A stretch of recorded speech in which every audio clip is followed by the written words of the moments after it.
Assalamualaikum warahmatullahi wabarakatuh. Selamat pagi pemirsa, apa kabar? Berjumpa lagi di Hidup Sehat bersama saya Dr. Sardina Raisa.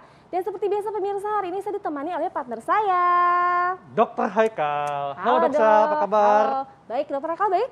Baik dok. Tadi ada tayangan mengenai kolesterol yang meningkat nih pada Betul. usia 40-an. Ngomong-ngomong Dokter Haikal usianya berapa nih? Usia saya 24 tahun yang lalu. Waduh, berarti sekarang? Sekarang ya kebalikannya lah. Iya, udah mendekati, udah umur-umur tadi ya kan di tayangan itu ya. Tapi usia usia 40 tahun ke atas ya, selain semakin mapan, tambah cakep lah, tambah keren, namun ada juga nih yang mengintai. Salah satunya adalah kolesterol tinggi. Nah, Apalagi itu dia, aduh. yang namanya kolesterol itu gejalanya tidak spesifik, Dokter. Betul, biasanya masyarakat mengeluhnya sakit kepala atau nyeri punduk gitu ya. Betul. Nah, ada banyak katanya-katanya yang beredar di masyarakat nih. Daripada Ya. katanya-katanya kita langsung saja tanyakan kepada narasumber kita hari ini, yaitu Profesor Dr. Arif Ariel, spesialis penyakit dalam, konsultan gastroenterologi. Selamat pagi, dokter. Selamat pagi. Pagi, Prof. Selamat pagi. Prof, Haikal. ini masyarakat khususnya Ya. yang mereka sudah usia 40 tahun, ini was-was Prof ya, Ya. terutama dengan kolesterol tinggi. Ya, betul. Katanya kolesterol meningkat di usia 40 tahun ke atas itu disebabkan karena metabolisme tubuh yang menurun. Ini fakta atau mitos, Dok? Ya, fakta ya. Jadi memang patok 40 tahun itu memang sesuatu yang mesti menjadi perhatian ya buat masyarakat. Kenapa? Karena memang berbagai macam resiko penyakit itu muncul di atas 40 tahun. Bahkan sekarang ini karena ya apa namanya kecenderungan gaya hidup yang tidak sehat, bahkan kita nurunin 35 tahun gitu udah mesti warning juga gitu loh. Walaupun umumnya 40 tahun. Karena udah 40 tahun ini kan secara fisik aktivitas kita juga sudah menurun ya kan. Kemudian liver itu ya, juga di situ tempat metabolisme untuk apa namanya produksi kolesterol segala macam juga secara umum bisa aja sudah menurun begitu ya. Belum lagi organ-organ yang lain. Jadi memang benar-benar ketika seseorang itu di atas 40 tahun memang paling tidak mesti medical check up deh gitu. Karena kadang-kadang kolesterol tinggi itu bisa nggak ada gejala gitu loh. Jadi kita taunya bagaimana ya dicek. Gitu. Jadi jangan sampai sudah dalam tanda petik misalnya serangan jantung ya udah terlambat. Berarti ini sudah terjadi mungkin belasan tahun yang sebelumnya atau berapa tahun yang sebelumnya karena kita tidak pernah cek. Makanya pentingnya tadi kita harus medical check up. Betul, gitu. jadi jangan menunggu saya nggak sakit kepala, saya nggak berat Ya. punduk, berarti bukan berarti Betul. tidak ada kolesterol yang meningkat ya dok, Ya, berarti untuk check benar up tadi sekali. ya dok Betul, ya. iya. Baik, termasuk mungkin nih tentang makanan-makanan yang goreng-gorengan Ya. nih ya, gorengan. Nah, itu biasanya enak kan, yang Benar, digoreng-goreng, crispy kriuk gitu ya. Nah tapi jika sering konsumsi makanan gorengan nih dok, termasuk yang manis juga Ya. pada usia muda, ini katanya dapat peningkatan kolesterol pada usia 40-an nih, fakta atau mitos dok? Ya, fakta. Jangankan umur 40 tahun sebenarnya, ya saya menemukan nih pasien-pasien saya umur 20-an kolesterolnya juga udah tinggi. Kenapa? Karena memang dari kecil kan sekarang ini kan kayak goreng-gorengan itu kan cukup tinggi di tengah masyarakat. Anak-anak Betul. kita itu umur-umur 6 tahun udah makan yang goreng-gorengan. Jadi saya sekarang pokoknya pasien-pasien ya, kalau kira-kira secara fisik misalnya ada resiko, apalagi orang tuanya memang ada riwayat kolesterol tinggi, kemudian juga ini dia cenderungnya obesitas gitu ya, dan kemudian apa namanya ada yang memang kebetulan juga kurang aktivitas ya, kemudian obesitas, biasanya tetap saya cek juga tuh kolesterolnya. Ketemu tuh pasien-pasien di atas 25 tahun, tahu kolesterolnya udah tinggi. Nah ini hal yang harus menjadi perhatian. Jadi apalagi umur 40 Betul. tahun. Nah itu dia. Pentingnya harus kita medical check up. Gitu. Prof, ini sebetulnya masyarakat ingin tahu Prof ya, usia berapa yang paling optimal bagi masyarakat untuk mulai cek kolesterol dan berapa kali Prof ceknya? Nah jadi yang penting adalah pertama kita mesti tahu dulu apakah kita ini punya nggak sih faktor resiko. Iya. Dalam tanda petik faktor resiko itu faktor genetik turunan. Iya. Kalau memang kebetulan, mohon maaf misalnya orang tua kita ya baik ayah atau ibu itu misalnya mohon maaf memang menderita stroke gitu atau bahkan meninggal karena stroke. Nah itu udah warning tuh, hati-hati tuh anaknya mungkin juga kolesterolnya bisa aja salah satu kena stroke itu karena kolesterol tinggi. Nah itu jadi harus diperhatikan begitu ya.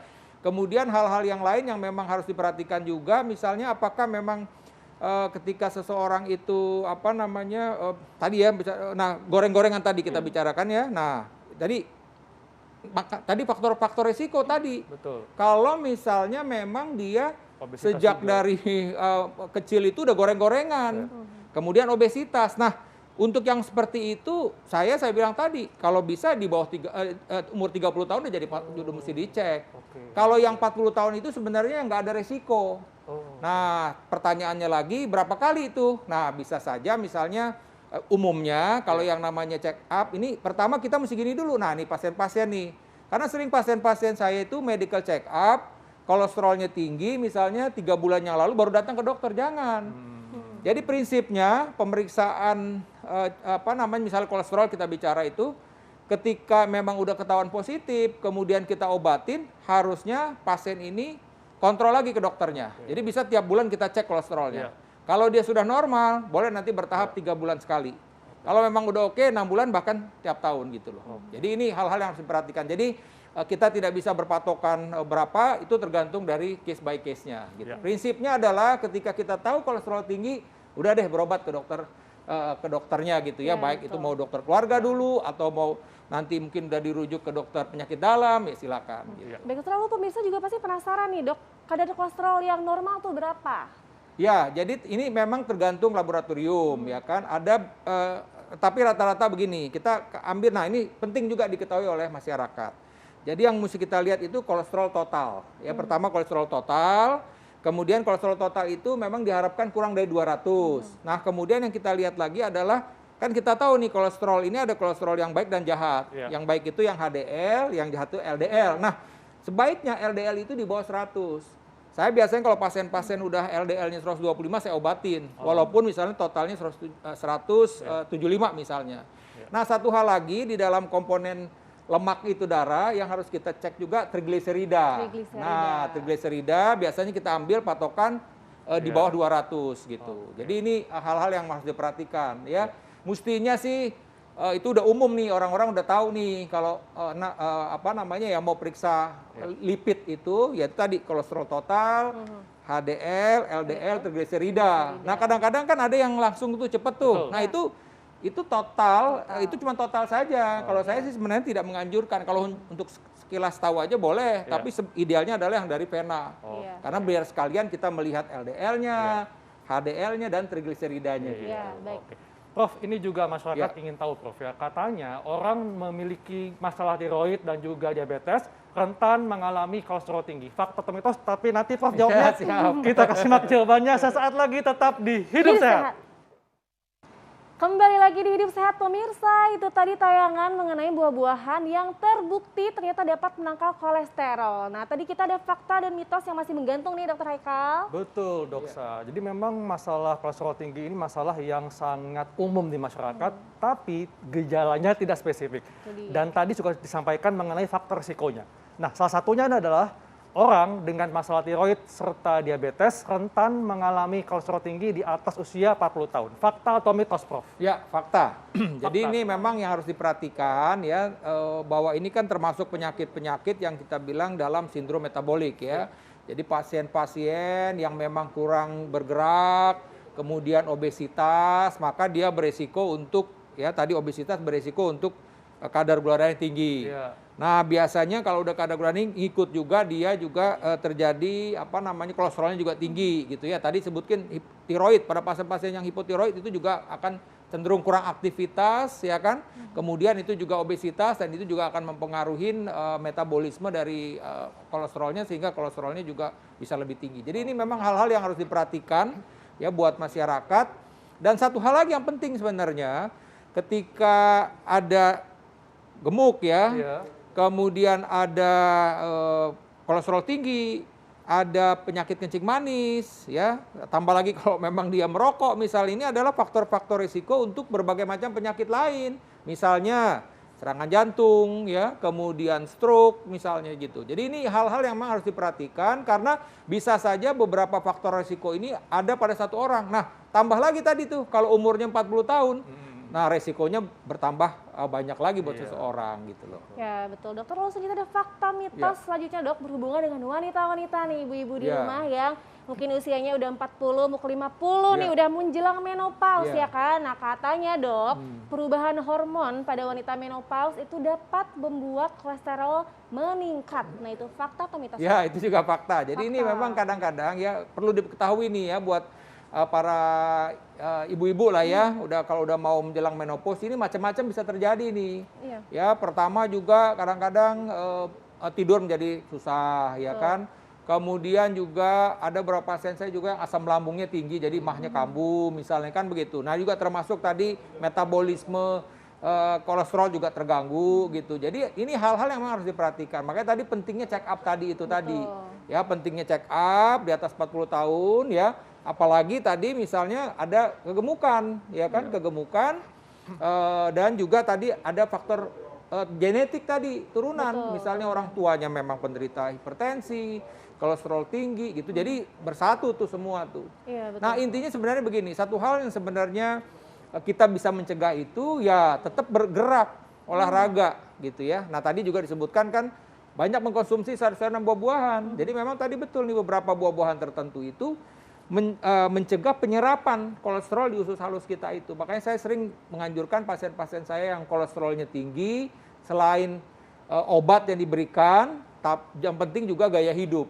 Nah, gaya hidup itu tadi termasuk juga harus banyak mengkonsumsi sayur dan buah-buahan. Karena dengan mengkonsumsi sayur dan buah-buahan ini tadi itu ya penyerapan dari lemak itu di usus halus dihambat, dikurangin begitu dengan adanya kita mengkonsumsi sayur dan buah-buahan tersebut begitu. Oh, ini juga bagi mereka yang mungkin tidak aktif bergerak sehingga massa ototnya menurun, maka rentan untuk mengalami kolesterol tinggi di usia 40 tahun ke atas. Ini fakta atau mitos, Prof? Ya, ini mitos ya. Saya rasa nggak ada hubungannya antara hipotrofi sama ini ya. Tapi sekarang kita mesti lihat dulu. Jadi orang-orang yang tidak bergerak, ya itu memang cenderung ya ototnya menjadi mengecil gitu ya kita bilang ya. Tapi ini tidak berhubungan dengan itu. Nah, cuman memang betul tadi. Kalau dia memang tadi kolesterolnya tinggi, misalnya dia banyak mengkonsumsi lemak, ya, jadi memang kita mesti lihat ngukur nih komposisi tubuhnya itu. Jangan-jangan dia memang ototnya seolah-olah kayaknya besar, tapi sebenarnya itu lemaknya gitu loh. Makanya itu tadi massa ototnya itu perlu diperiksa gitu misalnya. Apalagi kalau dia tidak berolahraga. Sebaliknya kalau dia olahraga pasti ototnya ini. Karena sekali lagi otot itu yang kita butuhkan menjadi cadangan ketika mohon maaf misalnya kita mendapat infeksi seperti COVID misalnya gitu. Nah itu kalau orang-orang yang memang udah biasa olahraga, ototnya bagus, dia punya cadangan protein yang cukup baik.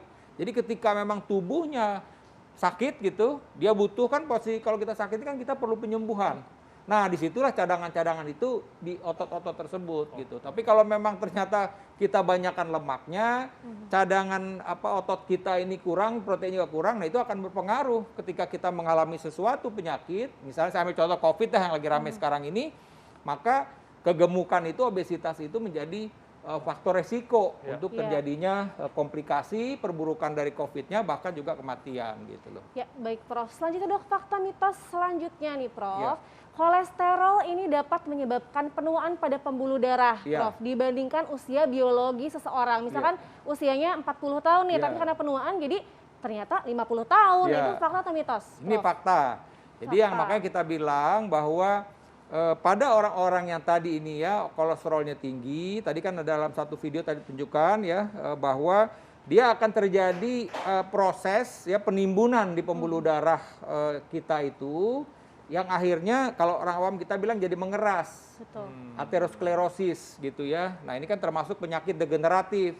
Nah, otomatis dengan kita pembuluh darahnya ini tidak normal lagi, aliran juga darah menjadi terganggu. Nah, dengan aliran darah jadi terganggu ya cenderung tadi bahwa dia akan artinya usianya itu akan lebih tua daripada usia yang sebenarnya gitu loh. Ya, gitu dia. Jadi ini memang harus menjadi perhatian. Karena betul tadi ya aterosklerosis, pengerasan di pembuluh darah itu terjadi karena penumpukan di kolesterol. Belum lagi kalau mohon maaf, tambah lagi dia merokok, itu akan diperburuk lagi. Tambah lagi tadi misalnya dia penderita kencing manis, tambah lagi tuh gula juga akan memperburuk keadaan itu. Maka aterosklerosisnya akan semakin berat. Iya, gitu. betul. Jadi sebenarnya dok, usia pada KTP itu nggak begitu penting ya. Yang penting adalah usia tubuh kita nih yang harus benar-benar kita jaga ya, Dok Haikal. Dan tentunya bagi laki-laki ini mesti hati-hati ya, karena kolesterol tinggi adalah salah satu faktor pemicu gangguan fungsi ereksi, Prof. Ya. Oh gitu. Itu dia, nyambung Haikal, kemana-mana penting jadinya ya. Iya. Prof, karena memang ketika kolesterol tinggi itu ada di pembuluh darah, dia akan membuat menjadi mengeras, Prof. Ya, betul. Ya. Sehingga akan timbul gangguan di berbagai pembuluh darah kita, termasuk pembuluh darah yang ada di organ kelamin. Iya, betul. Ya, jadi memang mesti hati-hati juga masyarakat. Ya, selain tadi kita bicara bahwa dia menimbun di pembuluh darah, sampai tadi Dokter Haikal juga bilang kemungkinan di akan menyebabkan hipotensi misalnya. Kemudian kalau dia nimbunnya di liver akan terjadi perlemakan hati, ya kan? Kemudian dia juga bisa menimbun di kantong empedu, akhirnya awalnya mungkin sludge atau pasir, lama-lama bisa jadi batu kantong empedu gitu loh. Jadi kemudian di mata juga bisa terganggu itu. Nah, jadi terus terang saja, kadang-kadang masyarakat itu menganggap simpel kolesterol tinggi ini. Jadi saya anjurkan ketika Anda mengetahui kolesterol tinggi, udah segera berobat. Ya mungkin dokternya akan memberikan obat. Nanti kalau diberikan obat, ingat juga harus cek lab lagi. Setelah diobatin misalnya 1 bulan, itu membaikkah itu kolesterolnya gitu. Jadi mesti dipastikan dalam pengobatan itu kolesterol kita sudah normal gitu. Baik Prof, selanjutnya tips nih untuk para pemirsa yang usia 40 tahun untuk agar menjaga supaya terhindar dari kolesterol tinggi, Prof. Ya, jadi pertama menurut saya yang penting adalah kita mengetahui dulu status kolesterol kita ini. Jadi artinya apa? Bahwa kalau udah di atas 40 tahun cek deh bagaimana sih kolesterol total kita, kadar HDL kita, LDL kita untuk kolesterolnya ya, dan kemudian trigliserida, itu yang penting, satu. Kemudian itu karena sekali lagi kalau kolesterol tinggi itu bisa tanpa gejala gitu loh. Tapi kalau dia terus-terus tinggi ini akan jadi berbahaya. Nah, kemudian gaya hidup sehat adalah tadi banyak mengkonsumsi sayur-sayuran buah-buahan. Saya sebutkan tadi sayur-sayuran buah-buahan itu akan menghambat penyerapan ya lemak itu di dalam usus halus kita. Kemudian aktivitas bergerak ya, bergerak ini kita dibutuhkan untuk tadi ini mengurangi lemak dan memperkuat otot kita ini gitu ya. Kemudian juga jangan stres gitu kan, jangan stres, dan juga kontrol berat badan kita. Usahakan berat badan kita ini ideal. Tapi memang kadang-kadang berat untuk orang-orang yang di atas 40 tahun, 50 tahun. Kenapa? Karena mungkin dia udah ada pengapuran segala macam, tapi usahakanlah cari olahraga yang memang aman dan nyaman gitu loh. Itu yang penting sebenarnya. Intinya jangan mager, Prof. Betul, jangan mager. Prof, ini juga ada titipan pertanyaan. Untuk usia 40 tahun ke atas, itu berapakah berat badan yang ideal? Ya, prinsipnya kan hitungannya berat badan itu adalah dengan indeks massa tubuh. Jadi kan kalau yang WHO ini kalau sudah di bawah 25 itu masih normal. Jadi kita kan berat badan per tinggi badan kuadrat ya kan. 25 sama 30 itu udah warning. Kalau di atas 30 itu udah obes itu, artinya itu mesti di treatment gitu loh. Jadi patokannya indeks massa tubuh. Apakah beda atau tidak umur? Sebenarnya sih nggak ada masalah, sama aja sebenarnya. Cuman oke lah kalau kita udah umur mungkin agak susah nih mencapai di bawah 25 IMT-nya indeks massa. Tapi kita berusaha. Karena dengan begitu berarti kita dalam keadaan sehat gitu loh, dan berat badan tetap terkontrol gitu. Dan tentunya perhatikan lingkar pinggang, Prof. Ya, lingkar pinggang juga salah satunya gitu. Bagi si 40 tahun lingkar pinggangnya jangan sampai tambah luas gitu ya, Prof. Oke, baik, Prof. Terima kasih penjelasannya. Ya, terima kasih, Dok. Doksa, saat lagi ini ada rekan kita Intan Somadina yang akan menyampaikan informasi tentang apa ya? Makanya tetap di Hidup Sehat.